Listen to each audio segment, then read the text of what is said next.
Avant de juger les gens, prenez la peine de connaître ce que ces gens-là traversent pour être comme ils sont aujourd'hui. J'ai regardé cette vidéo et j'ai décidé de partager avec vous. Regardez cette vidéo de cette jeune fille qui est persécutée sur les réseaux sociaux simplement parce que jusqu'à présent, elle n'a pas encore d'enfant vu son âge. Écoutez son témoignage et on revient à la fin de la vidéo pour donner notre avis. Endovaginal et d'autres petits examens sanguins.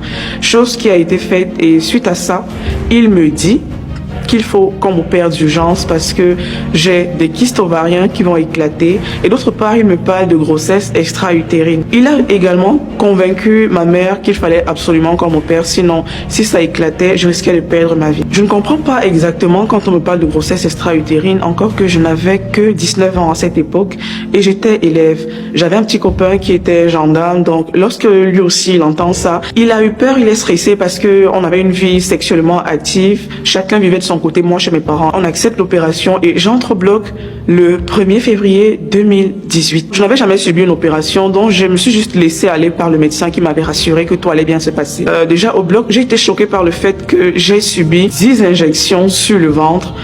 Parlant d'anesthésie, on m'a piqué 10 fois sur le ventre et on a ouvert mon ventre pendant que j'avais encore les yeux ouverts, au point où, étant sur la table d'opération, il se pourrait que je me sois réveillée et vouloir descendre de la table, au point où le médecin serait allé demander à mon petit ami si je suis une alcoolique et si je consomme des stupéfiants. Chose que mon petit copain a contesté puisque je ne suis pas une alcoolique et je ne consomme pas de stupéfiants. Donc les heures ont suivi, l'opération s'est très mal passée. Je sors de là avec le ventre hyper ballonné. On ne comprend pas ce qui se passe. J'ai des difficultés respiratoires. Et le soir de la première opération, le médecin demande à ma mère d'aller rapidement me faire une écho parce que je me plaignais de difficultés respiratoires, de douleurs, de très fortes douleurs abdominales. Donc on est allé faire la radio et une autre échographie. On remet les examens au dit médecin. Le médecin ne nous dit rien. Il dit simplement qu'il faut qu'il me ramène au bloc pour une deuxième opération. Ma mère et le reste de la famille lui demandent ce qui se passe. Il dit que c'est urgent, il faut absolument qu'il m'opère une deuxième fois. La deuxième opération a lieu le 2 février 2018, en matinée. Et lorsque je sors de la deuxième opération, on me garde des trous sur la gauche, sur la droite et une grande blessure sur le milieu de mon ventre. Au niveau de mon nombril, un troisième trou par lequel sortaient des liquides très nauséabonds qui puaient de feu. Jusque là, on ne sait pas qu'il y a une erreur médicale. Une semaine passe, je perds 10 kilos en une semaine. Je deviens juste peau sur os. Et jusque là, on ne nous explique rien. On ne sait pas ce qui se passe. Je reçois des traitements. On ne m'alimente plus parce qu'il est strictement interdit de m'alimenter. Je ne fais pas de gaz. Je ne rôde pas. Je ne fais pas de sel par la voie normale. Je suis toujours en train de perdre du poids sans comprendre ce qui se passe. Au mois de mars, mon petit ami, pendant qu'il est en train de m'alimenter, constate que tout ce que je mange ressort directement par mes plaies. Il me dit, Juliette, ton intestin est perforé. Je dis, non, c'est pas possible. On ne peut pas commettre une erreur pareille et on ne nous en parle pas. Donc, j'ai l'intestin perforé, je ne sais pas. Et le propriétaire de la clinique, qui est celui-là même qui m'avait opéré, n'est pas présent. Il n'y a que ses stagiaires et son responsable adjoint. Sous l'effet de la peur, ils ont dit en fait il y a eu une erreur médicale. L'intestin de André Juliette a été perforé par le médecin, même le propriétaire de la clinique.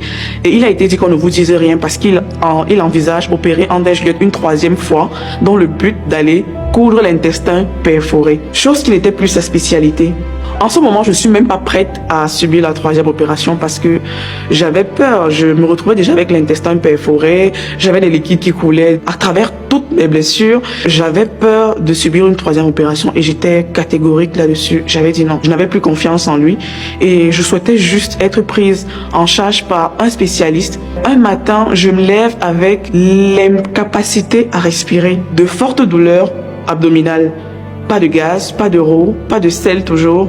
Et je ne sais même pas comment j'ai fait pour tenir. Et ce jour-là, ma mère a dit, c'est décidé, on te transfère. C'est comme ça qu'on me transfère à l'hôpital central de Yaoundé. en fin du mois de mars. Donc, j'arrive à l'hôpital central de Yaoundé. Je suis prise en charge par le docteur Georges Bouélé au pavillon chirurgie viscérale. Et la prise en charge est carrément différente. Les traitements sont différents. La façon de faire les pansements était totalement différente parce qu'il faut noter que dans la clinique où j'étais, lorsqu'on faisait mes pansements, on m'introduisait les ciseaux dans les blessures. Et à l'hôpital central, on me dit, on ne va pas t'opérer. Tu vas devoir te remettre de toi-même. On va juste te prescrire une bonne alimentation, pleine de protéines et avec des médicaments adéquats. Donc, au bout de 2 semaines, l'hôpital central déclare que bon, c'est bon, madame Andeni, vous pouvez rentrer chez vous. C'est bon, tout va bien. Et j'allais vraiment bien. J'avais perdu énormément de poids, mais je m'étais remise.